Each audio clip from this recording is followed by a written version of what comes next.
मेघनाथ के पास ऐसी कौन सी शक्ति थी कि स्वयं प्रभु श्री राम भी उसे मार नहीं सकते थे।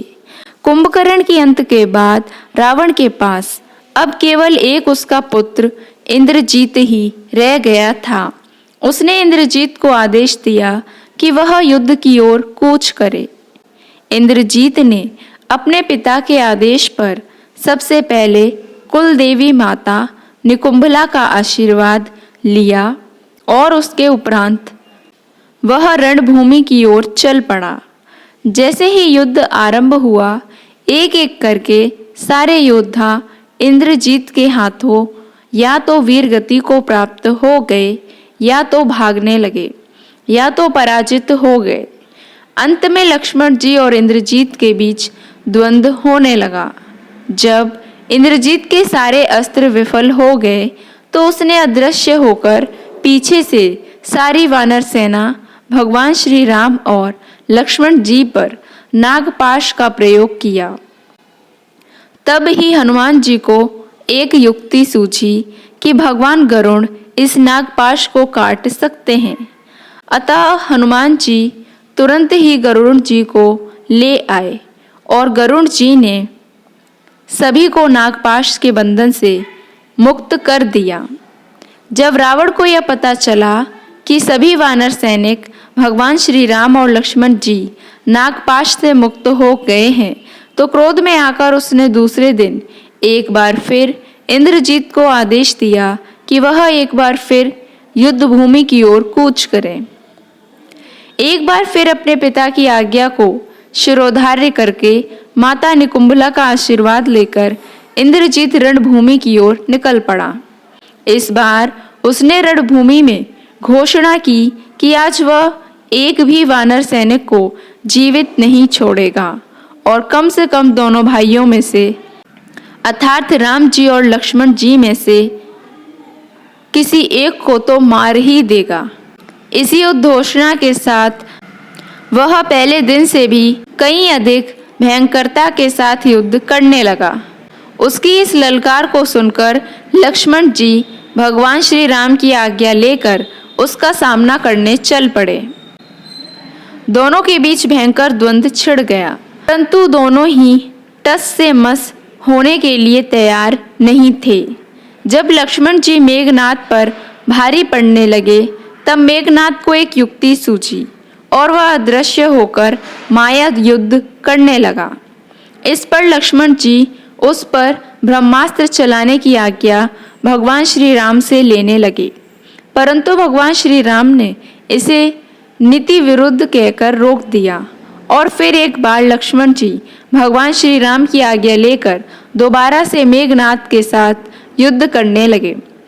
माया युद्ध में भी जब लक्ष्मण जी इंद्रजीत पर भारी पड़ने लगे और दूसरी ओर वानर सेना राक्षस सेना पर भारी पड़ गई, तो क्रोध में आकर उसने लक्ष्मण जी पर पीछे से शक्ति अस्त्र का प्रयोग किया और सारी वानर सेना पर ब्रह्मशिरा अस्त्र का प्रयोग किया, जिससे कि कई वानर सैनिक वीरगति को प्राप्त हो गए, जो कि लगभग पूरा का पूरा वानर वंश था।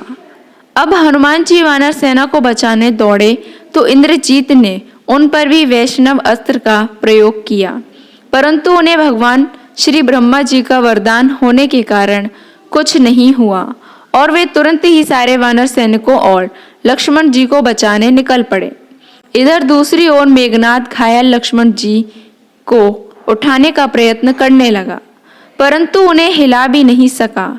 इस पर हनुमान जी ने यह कहा कि वह उन्हें उठाने का प्रयत्न कर रहा है, जो साक्षात भगवान शेषनाग अनंत के अवतार हैं। उस जैसे पापी से नहीं उठेंगे। इतना कहकर उन्होंने मेघनाथ पर प्रहार किया और लक्ष्मण जी को बचाकर ले आए। उसके बाद सुषेण वैद्य के कहने पर हनुमान जी संजीवनी बूटी ले आए, जिससे लक्ष्मण जी का उपचार हुआ और वे बच गए।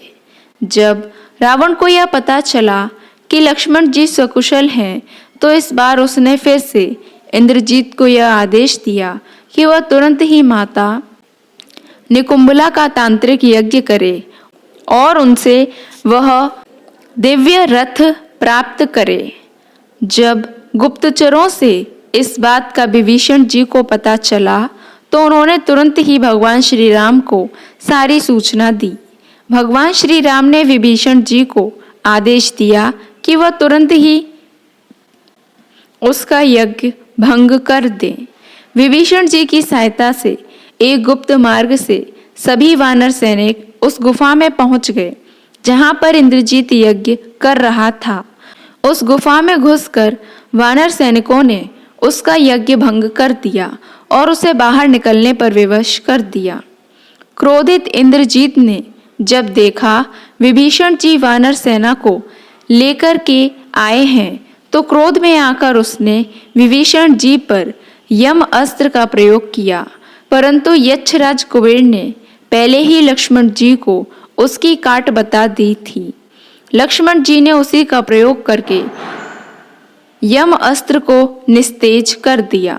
इस पर इंद्रजीत को बहुत क्रोध आया और उसने एक बहुत ही भयानक युद्ध लक्ष्मण जी से आरंभ कर दिया, परंतु उसमें भी जब लक्ष्मण जी इंद्रजीत पर भारी हो गए तो उसने अंतिम 3 महा अस्त्रों का प्रयोग किया, जिनसे बढ़कर कोई दूसरा अस्त्र इस सृष्टि में नहीं है।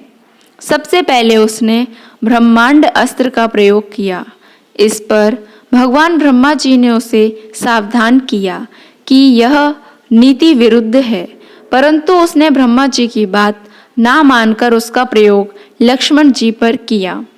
परिणाम स्वरूप ब्रह्मांड अस्त्र लक्ष्मण जी को प्रणाम करके निस्तेज होकर लौट आया।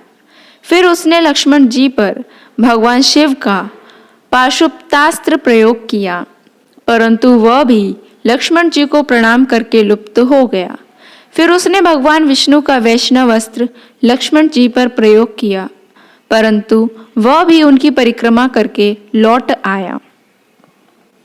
अब इंद्रजीत समझ गया लक्ष्मण जी एक साधारण नर नहीं है, स्वयं भगवान का अवतार है, और वह तुरंत ही अपने पिता के पास पहुंचा और उसने सारी कथा का व्याख्यान दिया।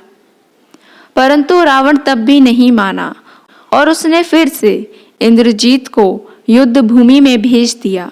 इंद्रजीत ने यह निश्चय किया यदि पराजय ही होनी है, भगवान के हाथों वीर गति को प्राप्त होना तो सौभाग्य की बात है, और उसने फिर एक बार फिर से महासंग्राम आरंभ किया। बड़ा भयंकर युद्ध हुआ। भगवान श्री राम जी ने लक्ष्मण जी को पहले ही समझा दिया था कि इंद्रजीत एकल पत्नी व्रत धर्म का कठोर पालन कर रहा है। इस कारण से उन्हें उसका वध करते समय इस बात का ध्यान रखना होगा कि इंद्रजीत का शीश कटकर भूमि पर ना गिरे, अन्यथा उसके गिरते ही ऐसा विस्फोट होगा कि सारी सेना उस विस्फोट में समाकर नष्ट हो जाएगी। इसीलिए अंत में लक्ष्मण जी ने भगवान श्री राम जी का नाम लेकर एक ऐसा बाण छोड़ा जिससे इंद्रजीत के हाथ और शीश कट गए, और उसका शीश कटकर भगवान श्री राम जी के चरणों में पहुंच गया।